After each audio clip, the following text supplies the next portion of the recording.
Bapak, Ibu, dan saudara-saudari yang terkasih dalam Yesus Kristus, kembali kita bertemu dalam Mutiara Sabda Allah tanggal 29 Maret 2025. Dalam nama Bapa dan Putra dan Roh Kudus.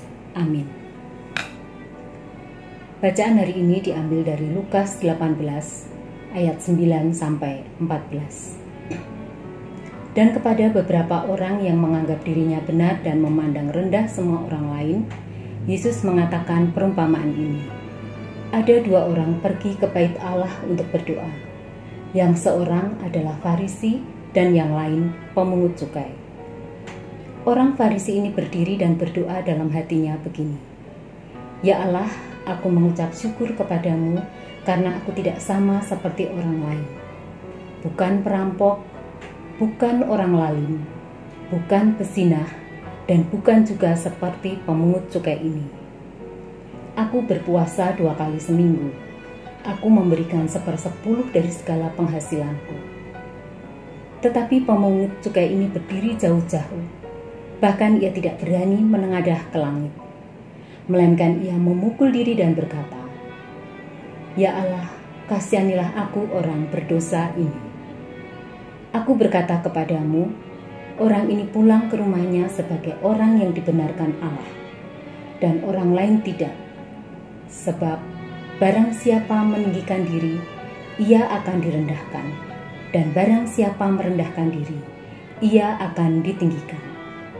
Demikianlah sabda Tuhan. Lukas 18 ayat 9-14 adalah perumpamaan Yesus tentang orang Farisi dan pemungut cukai. Perumpamaan ini mengajarkan kita bahwa sikap seseorang sangat penting di hadapan Allah. Perenungan yang dapat kita ambil pada bacaan ini adalah tidak ada seorang pun yang dapat membanggakan dirinya di hadapan Allah. Pemungut cukai pulang ke rumahnya sebagai orang yang dibenarkan oleh Allah. Allah menghargai iman orang yang rendah hati dan seperti anak kecil serta orang berdosa yang menyesal. Orang yang merendahkan diri akan ditinggikan. Pelajaran moral yang dapat kita ambil adalah yang pertama, belajar untuk merendahkan diri dan menerima orang lain.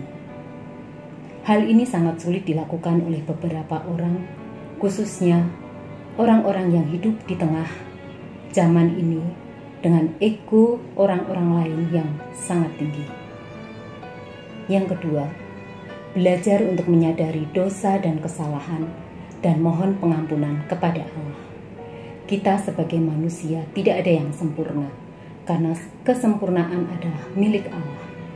Sehingga tidak ada salahnya dan tidak ada hinanya.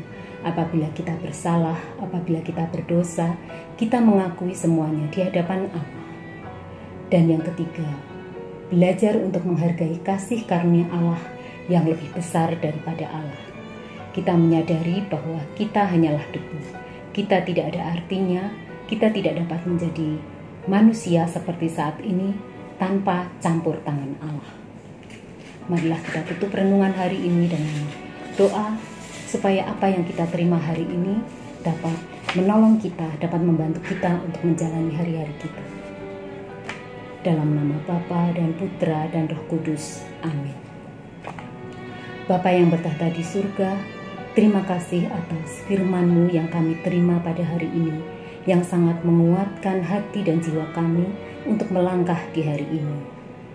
Kami mohon, tolonglah kami, supaya kami dapat terus belajar dan merubah diri kami menjadi rendah hati, sehingga kami semakin berkenan di hadapan-Mu.